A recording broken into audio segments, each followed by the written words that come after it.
नमो विष्णुपादाय कृष्णपृष्ठाय भूतले श्रीमते भक्तिवेदान्त स्वामिनिति नामिने। नमस्ते सारस्वते देवे गौरवाणी प्रचारिणे निर्विशेष शून्यवादी पाश्चात्य देशतारिणे। जय श्री कृष्ण चैतन्य प्रभु नित्यानंद श्री अद्वैत गदाधर श्रीवासादि गौर भक्त वृंद। हरे कृष्णा कृष्णा कृष्णा हरे हरे, हरे राम राम राम हरे हरे। जय श्री प्रभुपाद की जय, गुरु महाराज की जय।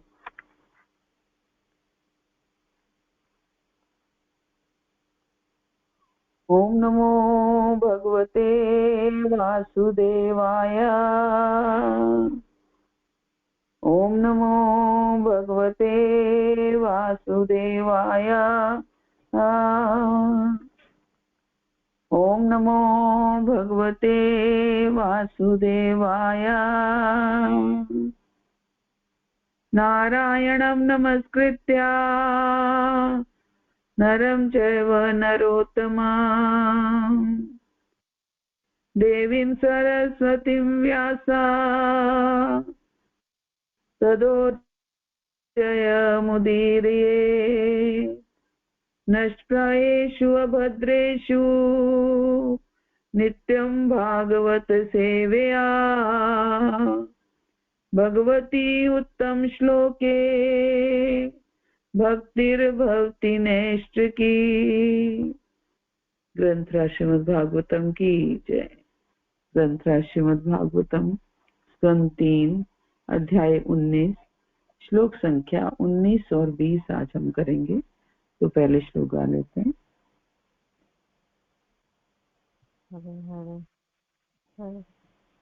द्योर्नष्ट भगणा भ्रौङ्गैः सविद्युत्स्तनयित्नुभिः वर्षपूयिकेशास्त्रिगव मूत्रास्थिनी चास्कृता। द्योर्नष्टा भगणा भ्रौङ्गैः सविद्युत्स्तनयित्नुभिः वर्षधि पुयिकेशास्त्रिग्वीन् मूत्रास्थिनी चास्कृता। गिर्या प्रदृश्यन्त नानायुधमुचोन्नगा दिग्वाससो यातु धान्य शूलिन्यो मुक्तमूर्धजा। गिर्या प्रतिदृश्यन्त नानायुधमुचो अन्नगा दिग्वाससो यातु धान्य शूलिन्यो मुक्तमूर्धजा। वर्ड बाय वर्ड मीनिंग करते हैं। द्यो आलुप्त, भगण नक्षत्र गण, अब्र बादलों के, औंधे समूहों से, सहित, विद्युत बिजली, स्तनयित्नु भी तथा कड़क गर्जना से, वर्ष भी बरसने से, पूय पीप, केश बाल, अस्क्र रक्त, विद विष्टा मूत्र मूत्र, अस्थिनी हड्डियां, च यथा अस्कृता पुनः पुनः। भावार्थ श्री प्रभुपाद द्वारा। श्री प्रभुपाद की जय। बिजली तथा गर्जना से युक्त आकाश में बादलों के समूह घिर आने से नक्षत्र गण विलुप्त हो गए। आकाश से पीप, बाल, रक्त, मल, मूत्र तथा हड्डियों की वर्षा होने लगी। गिरया पर्वत प्रत्यदृश्यंत दिखने लगे, नाना अनेक प्रकार के, आयुध अस्त्र शस्त्र, मुचह छोड़ते हुए, अनघ हे पाप मुक्त विदुर, दिक्वाससा नंगी, यातुधान्या राक्षसनिया शूलिन्य त्रिशूलों से सज्जित मुक्त लटकते मूर्धजा बाल। हे अनक विदुर, पर्वतों से नाना प्रकार के अस्त्र शस्त्र निकलने लगे और त्रिशूल धारण किए हुए नग्न राक्षसनिया अपने खुले केश लटकाते हुए प्रकट हो गई। ओम अज्ञानतिमिरान्धस्य ज्ञानाञ्जनशलाकया चक्षुर्मिलितं येन तस्मै श्रीगुरुवे नमः। श्रीचैतन्यमनोभीष्टं स्थापितं येन भूतले स्वयं रूप कदा मह्यं ददाति स्वपदान्तिकम्। वन्देऽहं श्रीगुरो श्रीयुतपत्कमलं श्रीगुरून् वैष्णवांश्च श्रीरूपं साग्रजातं सहगण रघुनाथान्वितं तं सजीवम् साद्वैतं सावधूतं परिजन सहितं कृष्ण चैतन्य देवं श्री राधा कृष्ण पादान सहगण ललिता श्री विशाखान्वितांच। हे कृष्ण करुणा सिंधु दीन बंधो जगतपते गोपेश गोपिका कांत राधा कांत नमस्तुते। तप्त कांचन गौरांगी श्री राधे वृंदावनेश्वरी वृषभानुसुते देवी प्रणमामि हरिप्रिय। वाञ्छा कल्पतरुभ्यश्च कृपा सिन्धुभ्यैव च पतितानां पावनेभ्यो वैष्णवेभ्यो नमो नमः। जय श्री कृष्ण चैतन्य प्रभु नित्यानंद श्री अद्वैत गदाधर श्रीवासादि गौर भक्त वृंद। हरे कृष्णा कृष्णा कृष्णा हरे हरे, हरे राम राम राम हरे हरे। ग्रंथ श्रीमद् भागवतम की जय। ग्रंथ श्रीमद् भागवतम स्कंद 3 अध्याय 19 और श्लोक संख्या 19 और 20 आज हम कर रहे हैं। तो सबसे पहले मेरी समस्त गुरु परंपरा से, शिल प्रपात से, गुरु महाराज से और आप सब भक्तों से प्रार्थना है कि मुझे आशीर्वाद दें कि मैं इन 2 श्लोकों की कुछ सेवा कर पाऊं। लोक में कोई तात्पर्य नहीं है, तो देखते हैं भगवान हमसे क्या करवाते हैं और गुरुदेव क्या कृपा करते हैं। तो अध्याय का नाम है असुर हिरण्याक्ष का वध। तो प्रसंग चल रहा है हिरण्याक्ष और भगवान वराह के युद्ध का। श्रीमद् भागवत एक ऐसा ग्रंथ है जिसमें हर रस की कथा मिलेगी।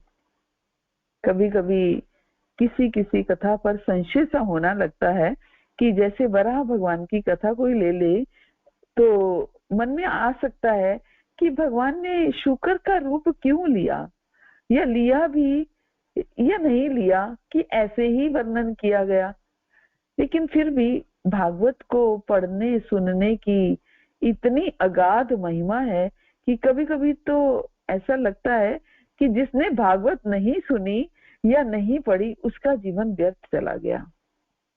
इतना भागवत को पढ़ेंगे तो जो रस प्राप्त होता है, जो आनंद प्राप्त होता है, जो भगवान के साथ आपकी क्लोजनेस बढ़ती है, वो शायद और किसी ग्रंथ से नहीं बढ़ पाती है। तो ये भागवत का परिणाम है। और शास्त्रों के अनुसार इसके पढ़ने और सुनने के इतने परिणाम हैं कि अगर कोई व्यक्ति इसे नहीं सुनता और केवल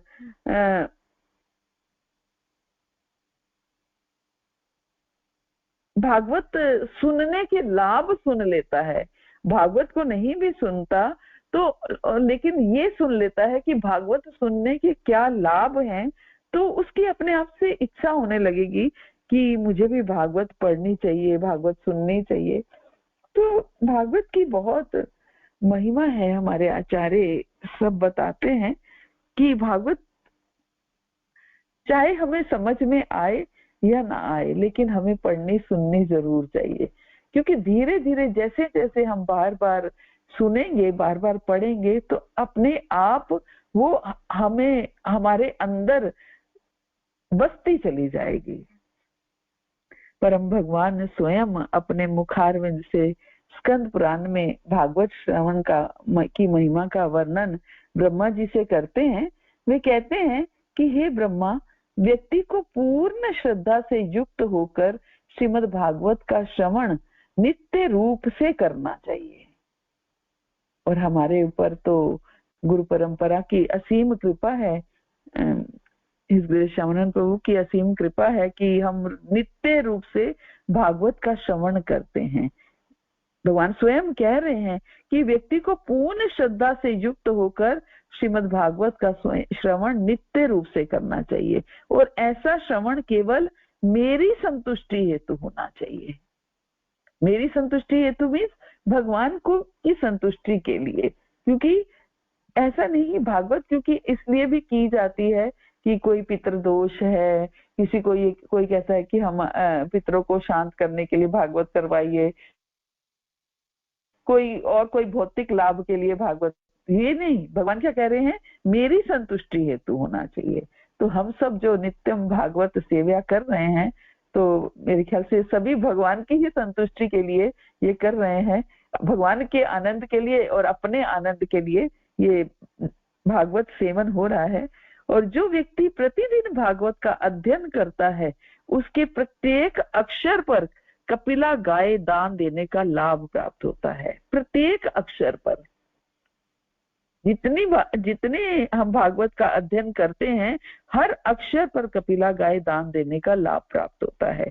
यदि व्यक्ति प्रतिदिन आधे या चौथाई श्लोक का पाठ करता है अथवा सुनता है, उसे सहस्त्र गौओं को दान करने का लाभ प्राप्त होता है। सोचिए कितना भागवत श्रवण का परिणाम है कि यदि व्यक्ति प्रतिदिन आधे या चौथाई श्लोक का भी पाठ करता है या सुनता है, तो उसे सहस्त्र गौओं को दान करने का लाभ प्राप्त होता है ना। भगवान कहते हैं, यह पठेत पर्यतो नित्यम श्लोकम भागवतम सुता अष्टादश पुराणा नाम फल मापनोति मानवा।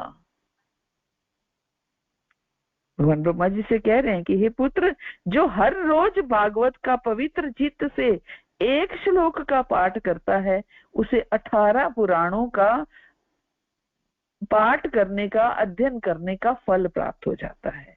जो हर रोज भागवत का पवित्र चित्त से एक श्लोक का पाठ करता है, उसे 18 पुराणों का अध्ययन करने का फल मिल जाता है। जहां मेरी कथा का वर्णन होता है, वहां प्रहलाद जैसे महान वैष्णव हमेशा उपस्थित होते हैं और भागवत का पूजन करने वाले कली के प्रभाव से मुक्त होते हैं। ये प्रभाव है भागवत श्रवण का। खास तौर से कलयुग में जिसके घर में भागवतम की पूजा होती है, भगवान कहते हैं मैं उन पर प्रसन्न रहता हूँ। एक दिन महाराज हमारे यहाँ थे, तो मेरी बुक शेल्फ में भागवत, एक बुक शेल्फ में हिंदी भागवत रखी थी और एक बुक शेल्फ में इंग्लिश भागवत रखी थी। तो दोनों लाइन से बहुत, जैसे 16 बुक्स इंग्लिश की, 16 बुक्स हिंदी की, तो उस समय पे इंग्लिश की भी थी मेरे पास, तो रखी थी। तो गुरुमा मुझे देखे उसको बुक शेल्फ को देख के कहती है कितना सुंदर लग रहा है। कहते हैं भागवत को, गुरुमा कहती कि भागवत को देख, उसके दर्शन भी कर लो तो भी हमें मोक्ष प्राप्त हो जाता है। भागवत के दर्शन करने मात्र से, कि हम श्रद्धा से भागवत के दर्शन भी कर लेते हैं तो भी हम मोक्ष प्राप्त कर लेते हैं। तो इतना जो है भागवत का प्रभाव है ना। तो जितने भगवान यही कह रहे हैं कि कलयुग में जिसके घर में भागवतम की पूजा होती है, मैं उन पर प्रसन्न रहता हूँ। और हमने क्या करना है, भगवान को प्रसन्न करना है। जितने दिनों तक भागवत शास्त्र होता है, उतने दिनों तक कहते हैं पितर दूध घी मधु से युक्त जलपान करते हैं। जितने दिनों तक भागवत शास्त्र होता है, उतने दिनों तक जो पितर हैं वो दूध घी और शहद से बना हुआ जल पान करते हैं। जो भक्ति युक्त होकर भागवत शास्त्र वैष्णव को प्रदान करते हैं, वे मेरे धाम में निवास करते हैं। क्या चाहिए हमें? भगवान का धाम चाहिए, भगवान की प्रसन्नता चाहिए। क्या चाहिए? सब कुछ भागवत में है। भागवत को सुनने में, भागवत को अध्ययन करने में, भागवत के दर्शन करने में, भागवत की पूजा करने में, सब कुछ उसमें है।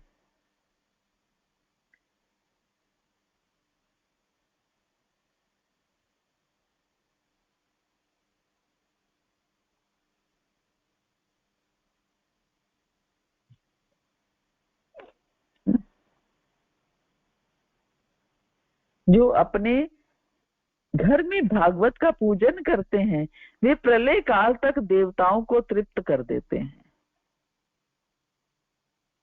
भगवान कहते हैं मेरी प्रसन्नता के लिए वैष्णव शास्त्रों का संग्रह करना चाहिए।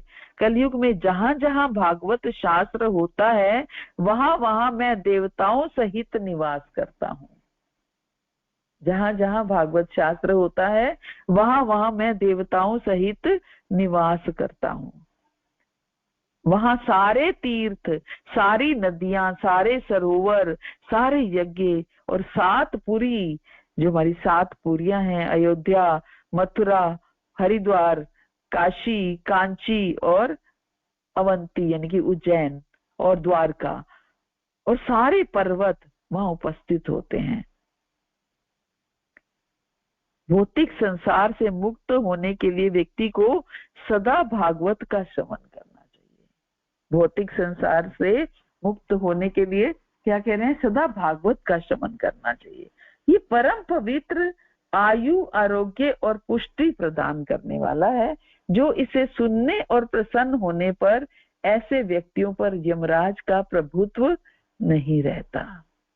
स्कंद पुराण में भगवान बता रहे हैं ब्रह्मा जी को, कहते हैं जिसके घर में भागवत का केवल आधा श्लोक लिख कर रखा हो वहां मैं निवास करता हूँ। भगवान कहते हैं आधा श्लोक भी लिख कर रखा हो तो वहां मैं निवास करता हूँ। जो मेरी कथा के श्रवण में निमग्न रहता है और जिसका मन प्रसन्न रहता है उस व्यक्ति को मैं कभी नहीं छोड़ता।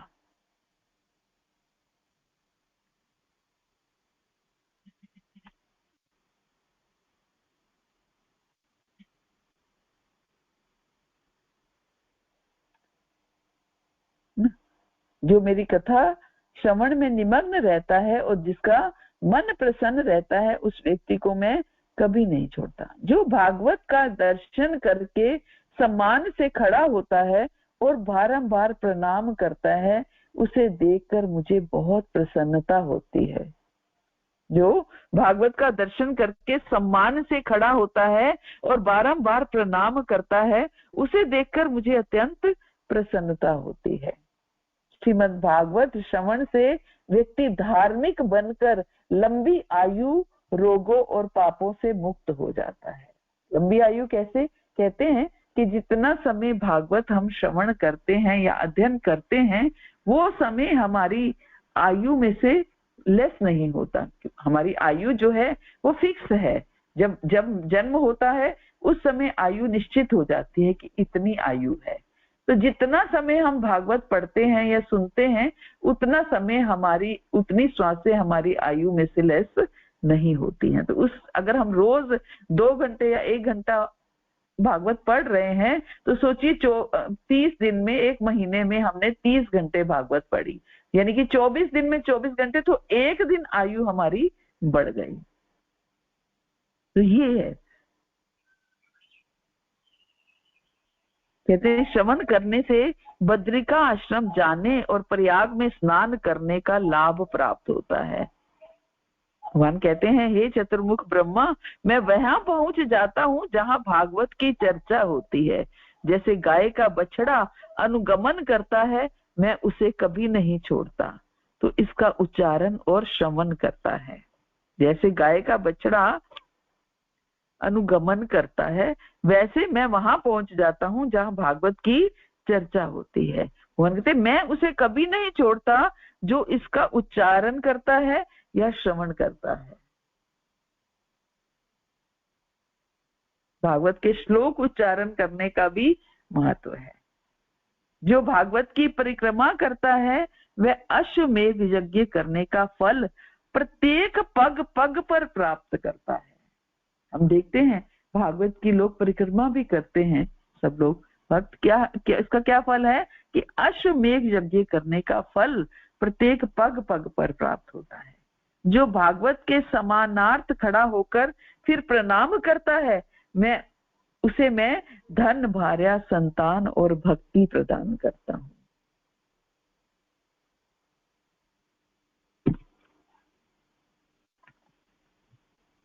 तो ये भागवत का महत्व है। भागवत को सुनना, भागवत को पढ़ना।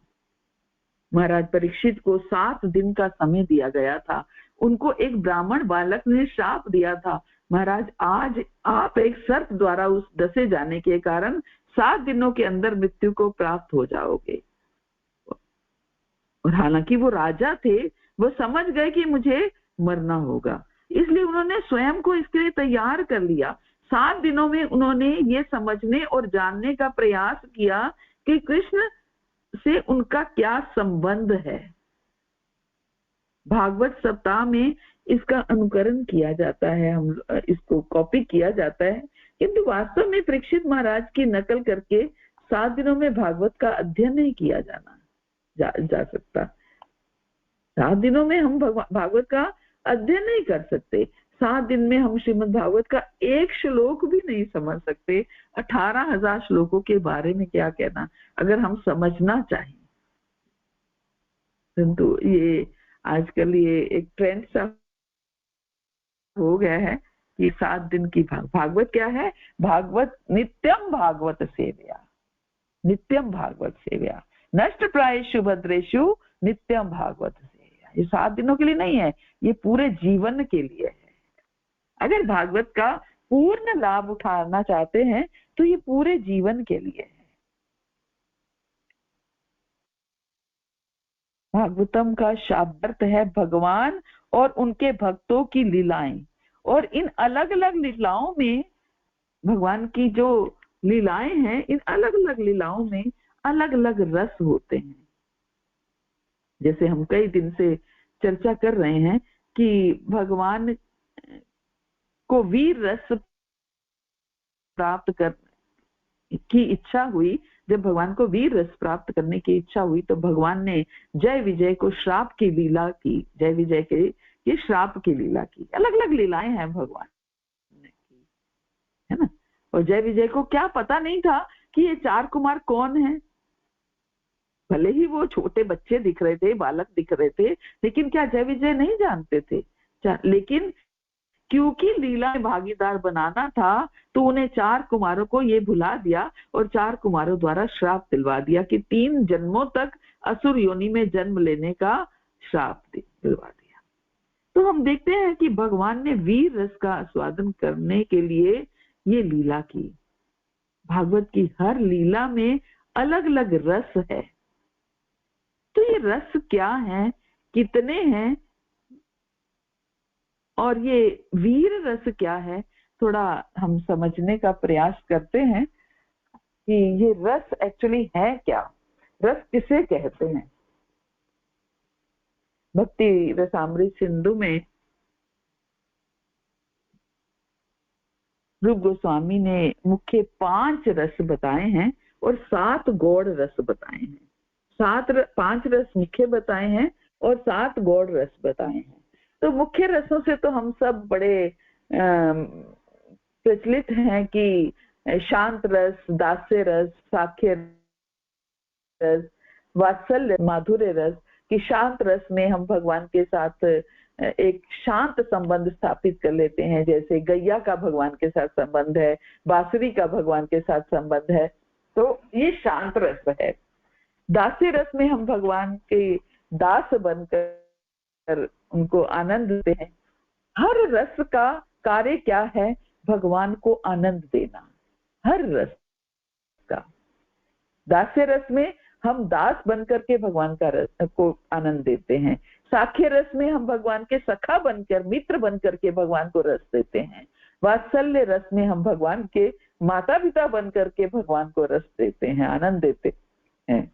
और माधुर्य रस में हम भगवान की प्रेयसी बनकर के भगवान को रस देते हैं, आनंद देते हैं। तो ये तो 5 मुख्य रस तो हम आए दिन हमारी क्लासेस में हम चर्चा करते रहते हैं। और इसके अलावा 7 गौड़ रस हैं, 7 गौड़ रस हैं।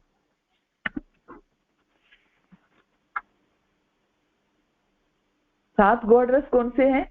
हास्य रस, अद्भुत रस, वीर रस, करुण रस, रौद्र रस, भयानक रस और विभत्स रस।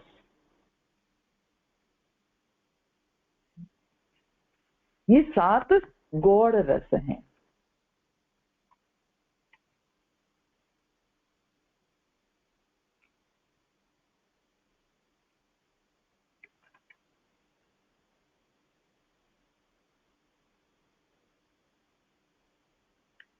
तो पता नहीं हम इनको सबको डिस्कस कर पाएंगे। मुख्य तौर से हम वीर रस पे फोकस करेंगे, थोड़ा थोड़ा हम सारे रसों को समझ लेते हैं। कि तो हास्य रस बताया गया कि हास्य रस जो है वो अधिकतर क्या है,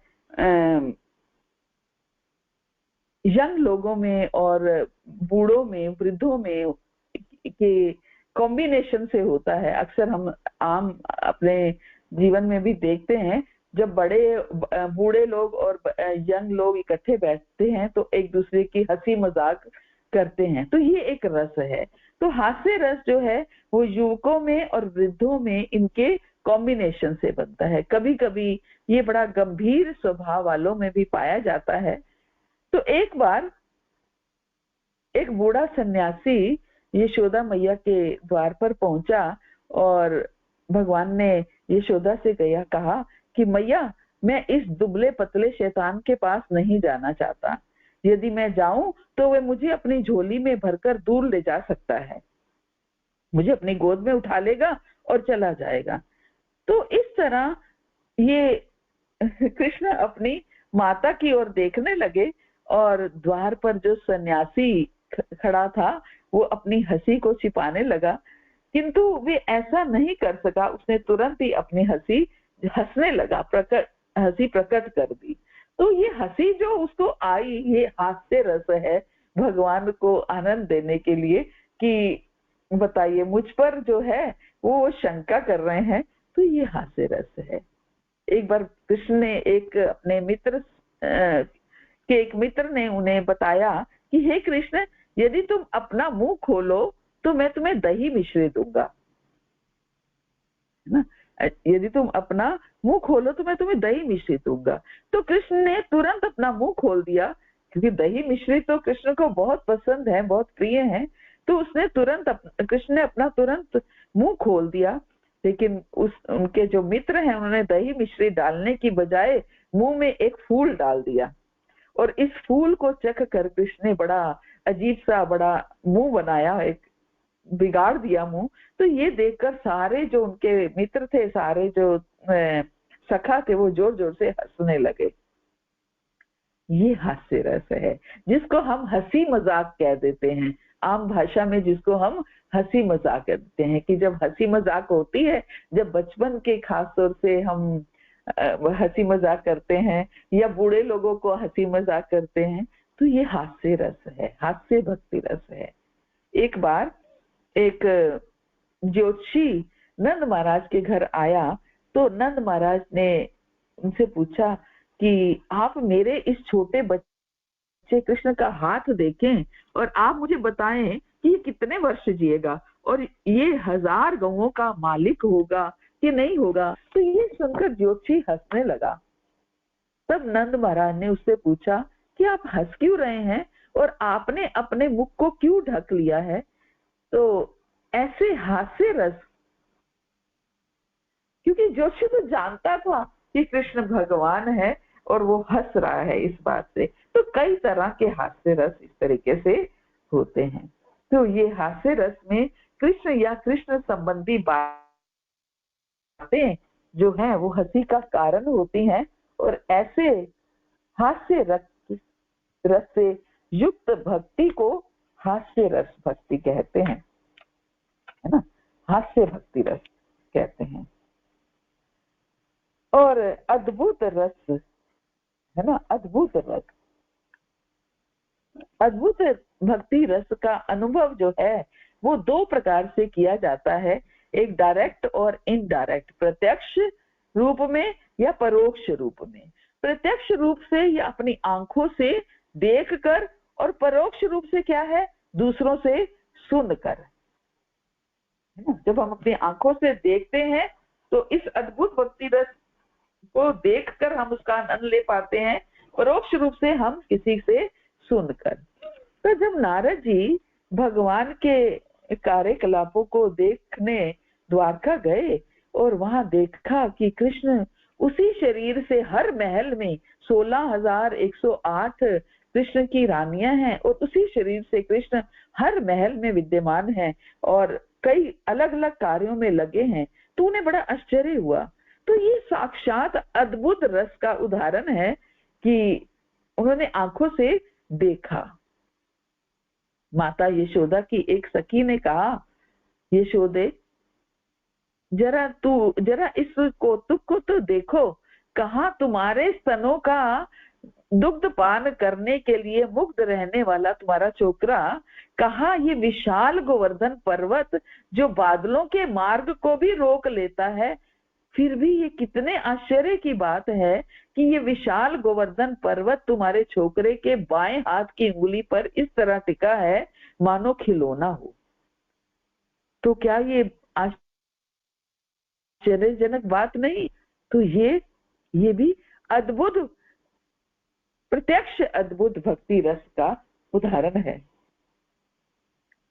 और अप्रत्यक्ष अद्भुत भक्ति रस का उदाहरण तब मिला जब महाराज परीक्षित ने सुखदेव गोस्वामी के मुख से कृष्ण और नरकासुर का वध सुना, जो 11 अक्षौहिणी सेना लेकर कृष्ण से युद्ध कर रहा था। और प्रत्येक अक्षौहिणी सेना में कई हजार हाथी, कई हजार घोड़े और रथ और लाखों पैदल सिपाही रहते थे। और नरकासुर के पास ऐसी 11 अक्षौहिणी सेनाएं थी और वे सभी कृष्ण पर बाण वर्षा कर रही थी, लेकिन कृष्ण ने अकेले 3 बाणों के से उस पूरी सारी अक्षौहिणी सेनाओं का वध कर दिया। 3 बाणों से कृष्ण ने सारी सेना का संहार कर दिया। जब महाराज परीक्षित ने ये सुना, ये अद्भुत दृश्य सुना, अद्भुत विजय सुनी, तो उन्होंने तुरंत अपने आंसू पोंछ डाले और वे हर्ष से, खुशी से भर गए। तो ये श्रवण द्वारा अनुभव किया जाने वाला परोक्ष अद्भुत रस है। कभी कभी हम भगवान के बारे में, भगवान की कोई लीला सुनते हैं तो आंखों में आंसू आने लगते हैं, कभी कभी कृपा हो जाती है ऐसी। तो उस समय भगवान कितने अद्भुत दिखाई देते हैं, सुनाई देते हैं। तो ये अद्भुत भक्ति रस है।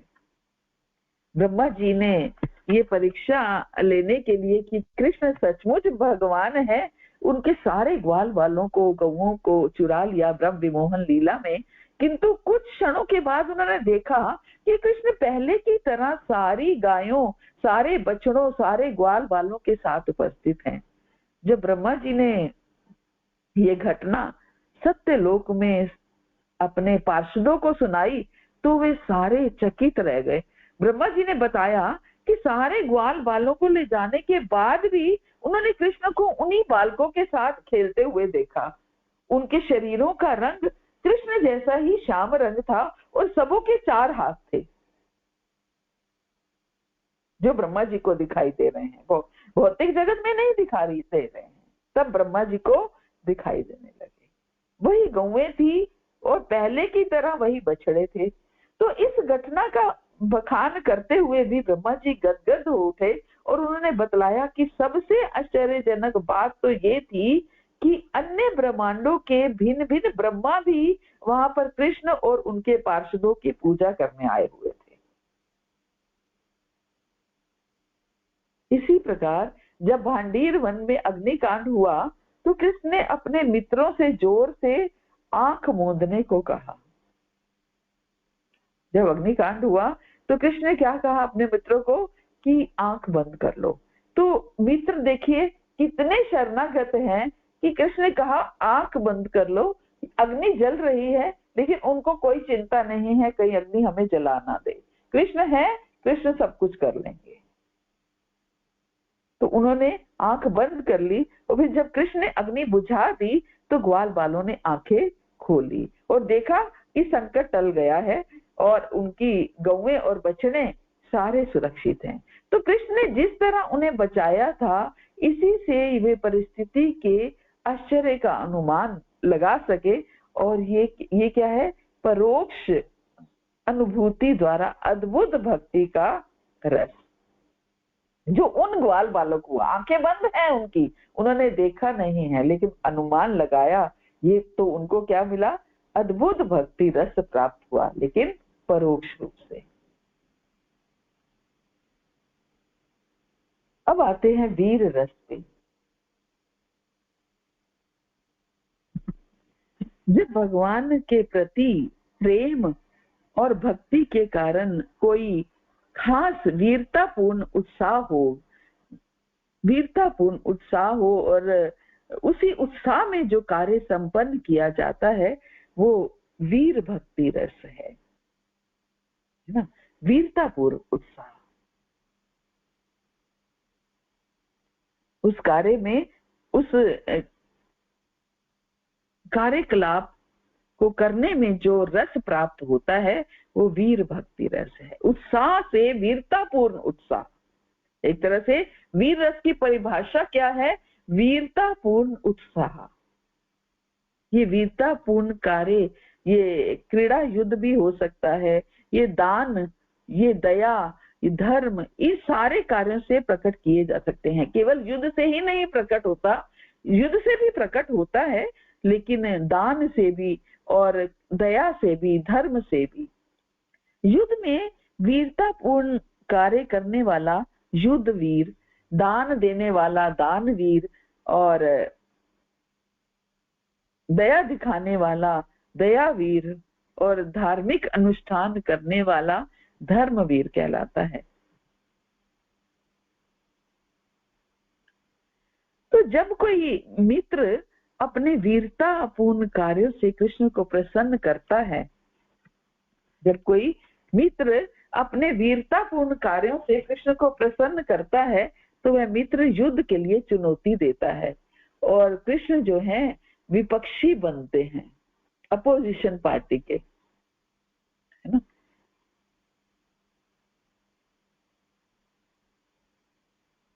जैसे अभी हम इस कथा में देख रहे हैं कि कृष्ण क्या, हिरण्याक्ष क्या है, चुनौती दे रहा है युद्ध के लिए, और कृष्ण वराह रूप में अपोजिशन पार्टी, विपक्षी दल के बने हैं। कृष्ण विपक्षी बने हैं, और कृष्ण इस युद्ध के दर्शक भी बन सकते हैं और स्वयं युद्ध कर भी सकते हैं। दोनों काम हो सकते हैं। वीर रस में क्या है, ऐसा नहीं कि कृष्ण स्वयं ही युद्ध करते हैं, कृष्ण युद्ध को देखकर प्रसन्न हो भी सकते हैं और स्वयं भी युद्ध कर सकते हैं, दोनों ही वीर रस हैं। एक बार किसी मित्र ने कृष्ण को ललकारा कि हे माधव, तुम्हें इसका अभिमान है कि कोई तुम्हें हरा नहीं सकता, तुम्हें बड़ा गर्व है इस चीज का, बड़ा अभिमान है इस चीज का कि कोई तुम्हें हरा नहीं सकता, किंतु यदि तुम यहाँ से भागो नहीं तो मैं तुम्हें दिखा दूंगा, मैं तुम्हें हरा सकता हूँ। ये देखकर मेरे मित्र बहुत प्रसन्न होंगे। कृष्ण और श्री दामा बड़े घनिष्ठ मित्र थे, बड़े घनिष्ठ सखा थे। फिर भी एक बार क्रोध में आकर श्री दामा ने कृष्ण को ललकारा कि जब वे दोनों लड़ने लगे तो यमुना के तट पर सारे मित्र जो एकत्र हुए थे वो द्वंद्व युद्ध का आनंद लेने लगे। अब क्या है, कृष्ण खुद लड़ रहे हैं, बाकी लोग आनंद ले रहे हैं। उन्होंने इस युद्ध, इसको क्या है, ये क्रीड़ा युद्ध है, खेल खेल में युद्ध हो रहा है। क्रीड़ा युद्ध के लिए कुछ बाण तैयार किए और कृष्ण उन बाणों को श्री दामा पर चलाते गए, और श्री दामा अपनी लाठी घुमाकर उन बाणों को रोकने लगे। तो कृष्ण श्री दामा की वीरता पूर्ण कार्य से बहुत संतुष्ट हुए, और ऐसा क्रीड़ा युद्ध वीर पुरुषों में होता है।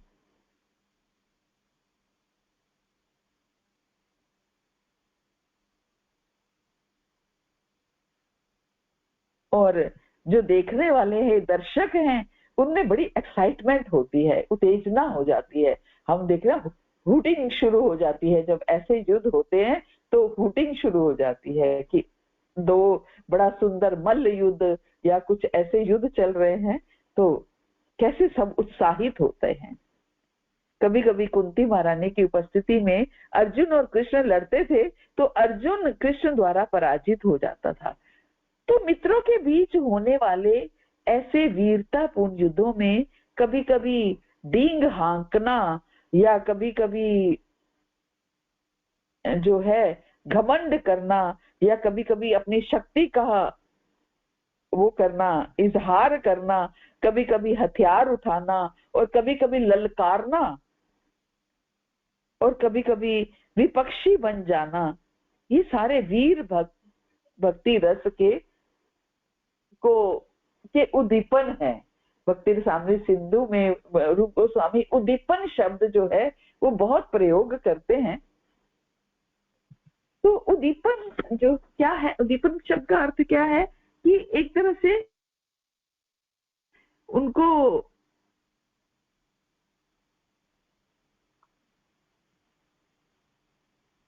उत्तेजित करना है ना, उत्तेजित करना, स्टिमुलेट करना।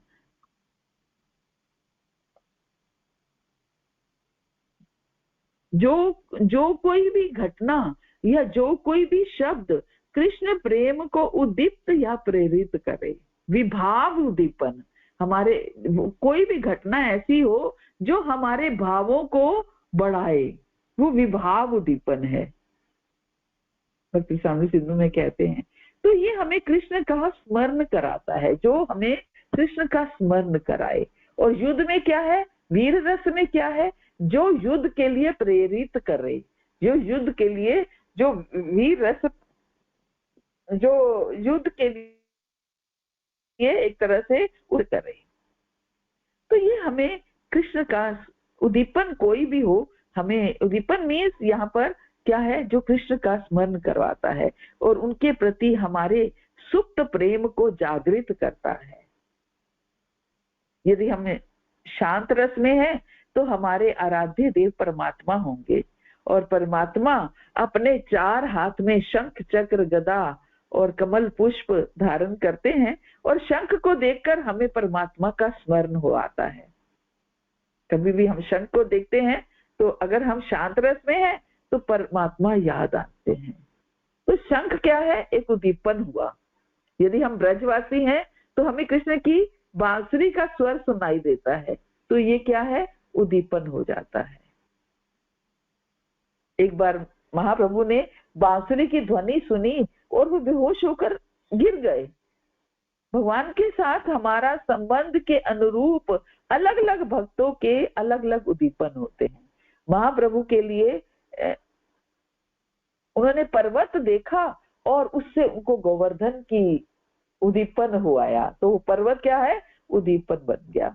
समुद्र को देखकर यमुना का स्मरण हो आया। वृक्षों, लताओं और झाड़ियों को देखकर उन्हें वृंदावन के कुंजों का स्मरण हो आया। तो उद्दीपन जो है वो बड़े बड़े प्रबल होते हैं। महाभागवत व्यक्ति को यदि कोई वस्तु थोड़ी देर के लिए भी कृष्ण की याद करवाती है, कृष्ण का स्मरण करवाती है, तो वो एक तरह से अंदर से झकझोर देती है, तो वो एक तरह से कनेक्ट हो जाते हैं। एक वंशीदास बाबा जी महाराज थे, उन्होंने रेलगाड़ी देखी और उनके पहियों को देखकर उन्हें रास लीला का पाया। ये उद्दीपन है। जैसे माँ, अगर बच्चा जो है वो हॉस्पिटल में एडमिट है और माँ घर पर है, तो जैसे ही वो अपने बच्चे के जूते, कपड़े और वस्तु, किसी और वस्तु को देखती है तो उसे उसका स्मरण हो जाता है, वो याद करती है, वो स्तब्ध रह जाती है, रोने लगती है। तो ये वस्तुएं उसकी आसक्ति और स्नेह को जागृत करती हैं। तो शुद्ध भक्तों के लिए राधा कृष्ण ही स्नेह के एकमात्र विषय हैं। वृक्ष उन्हें वृंदावन की याद दिलाते हैं, जल उन्हें यमुना को याद दिलाते हैं, और जब शुद्ध भक्त किसी स्त्री को देखता है तो उसे गोपियों का स्मरण होता है। तो ये उद्दीपन है सारे। तो भक्ति रसामृत सिंधु में रूप गोस्वामी उद्दीपन शब्द बहुत प्रयोग करते हैं, और वीर रस में वो कहते हैं कि जो ये डींग हाँकना है या हथियार उठाना है या ललकारना है, ये सारे वीर रस के उद्दीपन हैं, वीर रस को क्रिएट करते हैं, है ना, वीर रस को बढ़ाते हैं। जब कृष्ण का एक मित्र स्तोक कृष्ण उनसे लड़ रहा था तो उसके पिता ने कृष्ण से लड़ने के लिए उसे डांटा, क्योंकि कृष्ण सारे वृंदावन वासियों के प्राण थे। और इस प्रताड़ना को जब उन्होंने सुना तो स्तोक कृष्ण ने लड़ना बंद कर दिया, लेकिन कृष्ण उसे ललकारते रहे। और इस ललकार का उत्तर देने के लिए स्तोक कृष्ण ने अपनी लाठी उठाई और उसे घुमाकर बड़ी निपुणता के साथ उसका प्रदर्शन करना शुरू कर दिया। इसलिए कृष्ण को वीर रस प्रदान करने के लिए एक बार कृष्ण ने अपने सारे मित्रों को ललकार कर कहा कि मित्रों देखना, मैं बड़ी बहादुरी के साथ कूद रहा हूं, तुम लोग भाग मत जाना। तो इस ललकार को सुनकर उनका एक मित्र ने उत्तर में ललकारा और उनसे युद्ध किया। और एक बार एक मित्र ने कहा, सुदामा चाहता है कि दामोदर हार जाए। मैं सोचता हूँ कि यदि कहीं हमारा बलशाली सुबल उनके साथ हो ले तो बड़ी अच्छी जोड़ी हो जाएगी, सोने पे सुहागा हो जाएगा।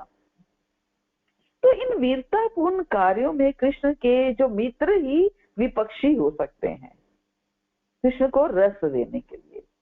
कृष्ण के शत्रु वास्तव में कभी भी उनके विपक्षी नहीं हो सकते, इसलिए कृष्ण के मित्रों द्वारा भी उनको ये वीर रस, भक्ति रस प्रदान किया जाता है।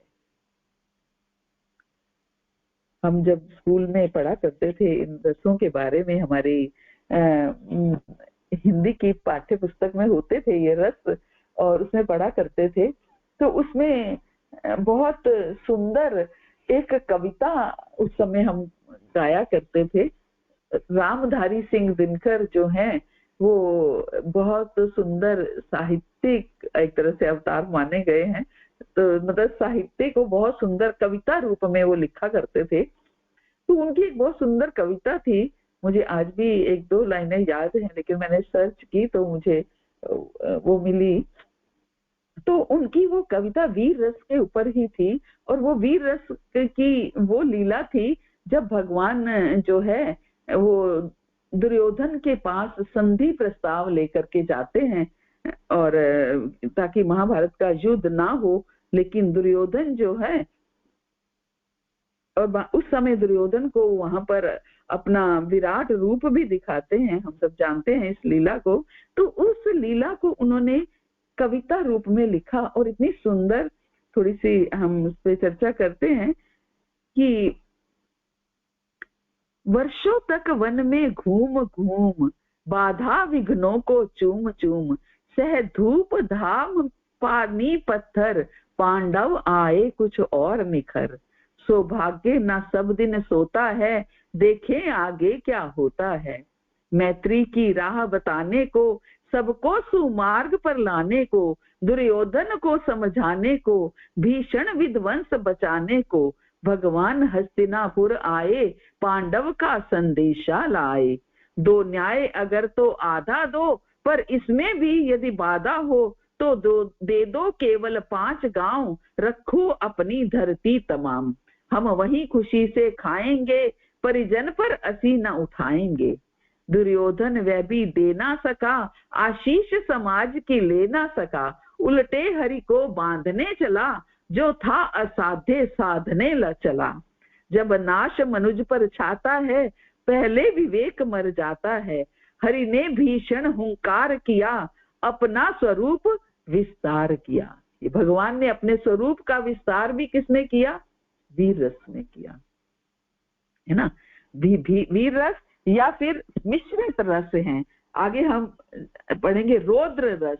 रौद्र रस मीन क्रोध में आकर के, है ना, क्रोध में आकर के जो लीला भगवान करते हैं वो वीर रस। ये वीर रस और रौद्र रस की मिश्रित लीला है ना।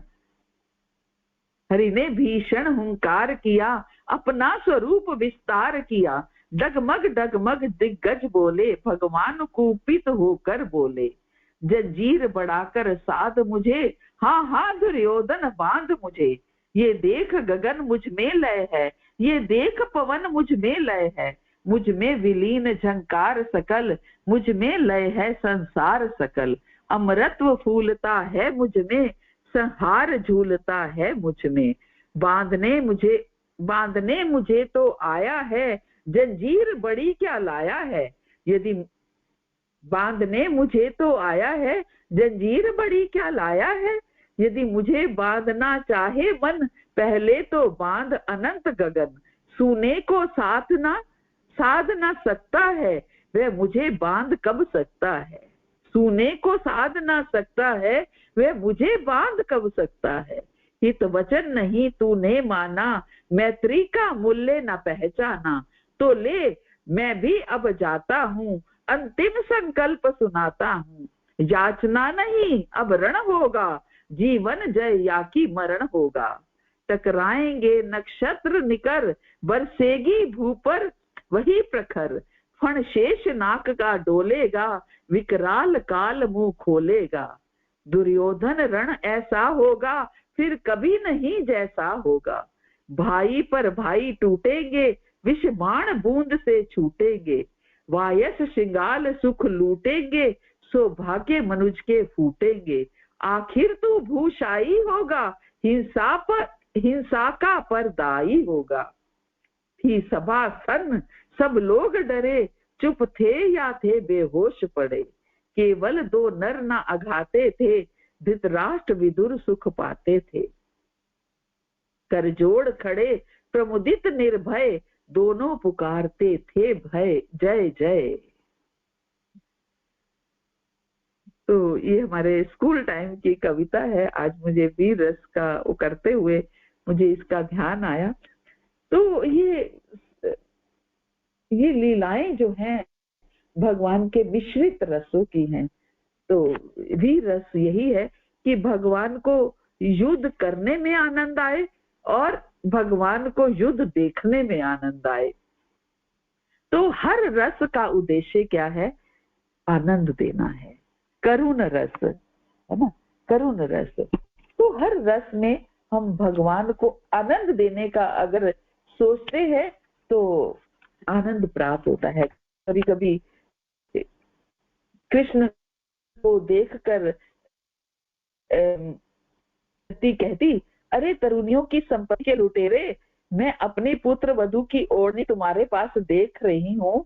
फिर वह वृंदावन के सारे वासियों को ये बताने के लिए कि इस नंद के छोकरे ने उसकी पुत्र वधू के ग्रस्त जीवन को किस तरह आग लगाई है, जोर जोर से चिल्लाने लगी। तो ये क्या है? ये करुण रस है ना। सॉरी, ये रौद्र रस है, रौद्र रस, ये रौद्र रस है। जोर जोर से चिल्ला रही हैं कि मेरी बहू की छोड़नी जो है वो तुम्हारे पास मैंने देखी है।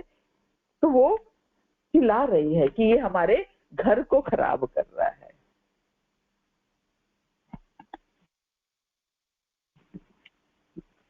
तो ऐसी बहुत सी करुण रस क्या है कि जब भक्ति भाव से कृष्ण के विषय में किसी प्रकार का शोक उत्पन्न होता है तो इसे करुण भक्ति रस कहते हैं। तो इस भक्ति के, इस करुण रस के जो उद्दीपन है, करुण रस को उत्तेजित करने वाले हैं, वो कृष्ण के दिव्य गुण हैं, कृष्ण का रूप है, कृष्ण के कार्यकलाप हैं। इस भक्ति भाव में कभी कभी शोक होता है, कभी कभी विलाप होता है, कभी व्यक्ति भूमि पर गिरता और कभी कभी छाती पीटना, ऐसे लक्षण होते हैं। तो श्रीमद् भागवत में जो लीला आती है, जब कृष्ण यमुना में कालिय नाग को दंड दे रहे थे तो उस विशाल नाग ने कृष्ण के सारे शरीर को अपनी कुंडली में लपेट लिया और कृष्ण को इस स्थिति में देखकर उनके सारे ग्वाल बाल जो है वो उत्तेजित हो गए और दुखी हो गए और करुणा से चिल्ला रहे हैं, क्योंकि सारे ग्वाल बाल इस भ्रम में थे कि कृष्ण किसी विपत्ति में फंस गए हैं, इसलिए उनके लक्षणों से कोई आश्चर्य नहीं व्यक्त होता था। उन्होंने अपनी मित्रता, अपनी संपत्ति, अपनी इच्छाएं, अपने आप को कृष्ण को समर्पित कर दिया था। तो वो जब उन्होंने देखा तो उनके जो करुणा से वो चिल्ला रहे हैं। जब कृष्ण यमुना नदी में प्रवेश हुए तो कालिया नाग के रहने से जो बड़ी विषैली हो गई थी, तो माता यशोदा को बड़ी चिंताएं होने लगी और उनकी सांसें गर्म होने लगी, तो उनके आंसुओं से उनके वस्त्र भीगने लगे, वो मूर्छित हो गई। तो ये सारे क्या है, ये करुण रस के उदाहरण है। और ऐसे ही विभत्स रस जो है वो एक तरह से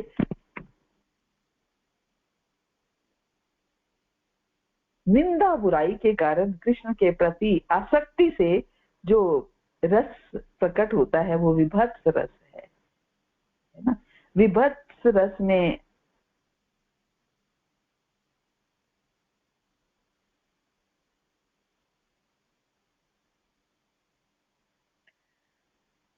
कृष्ण के प्रति ऐसा प्रेम अनुभव होता है कि व्यक्ति जो है वो शांत रस दशा को जो प्राप्त होता है, वो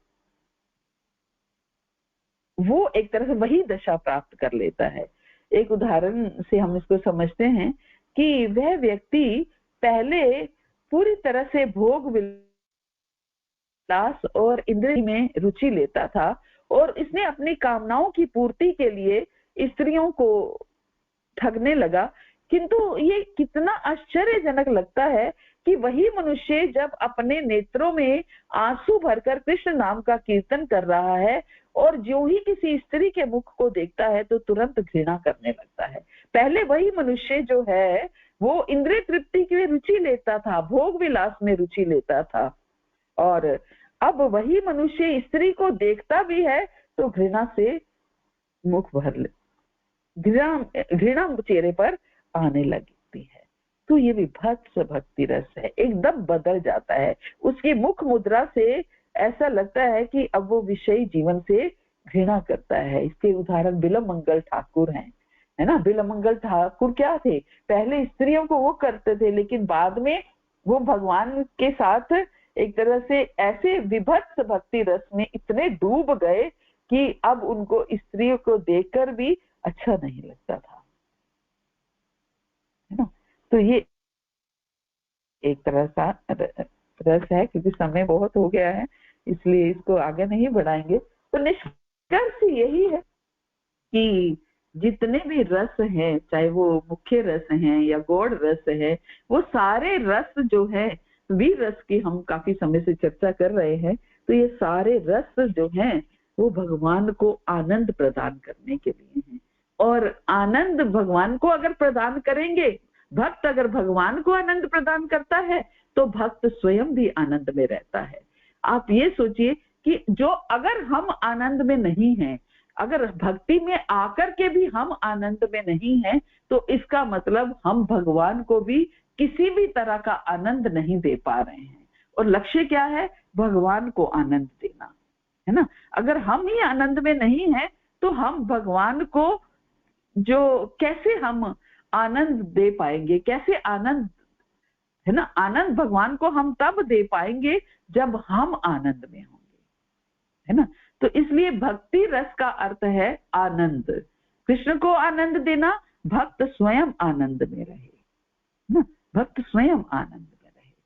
जो अगर हम भगवान से किसी भी तरह का संबंध स्थापित कर लेते हैं तो आनंद अवश्य रहेगा। अगर आनंद में नहीं है, हम अभी भी कुंठा में है, किसी ना किसी द्वेष में है, किसी ना किसी समस्या में है, तो इसका मतलब क्या है, अभी हमारा भगवान से कोई भी रस में हमारा जो है वो संबंध नहीं बना है। कृष्ण प्यारे से जिसका संबंध है उसे हरदम आनंद ही आनंद है। कृष्ण प्यारे से जिसका संबंध है, उसे हरदम आनंद ही आनंद है। वो झूठी ममता से करके किनारा, झूठी ममता से करके किनारा, लेके सच्चे प्रभु का सहारा, लेके सच्चे प्रभु का सहारा, जो उसकी रजा में रजामंद है, उसे हरदम आनंद ही आनंद है। जो उसकी रजा में रजामंद है, उसे हरदम आनंद ही आनंद है। दीन दुखियों के दुख जो मिटाए, दीन दुखियों के दुख जो मिटाए, सेवक बनकर भला सबका चाहे, सेवक बनकर भला सबका चाहे।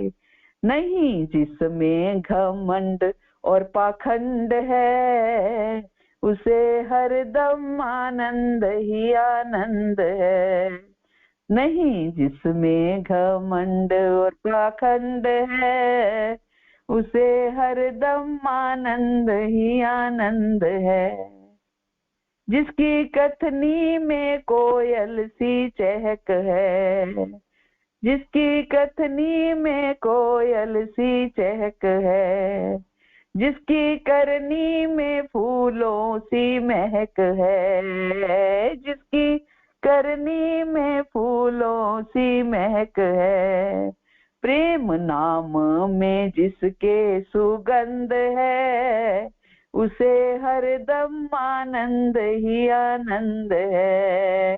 प्रेम नाम में जिसके सुगंध है, उसे हरदम आनंद ही आनंद है।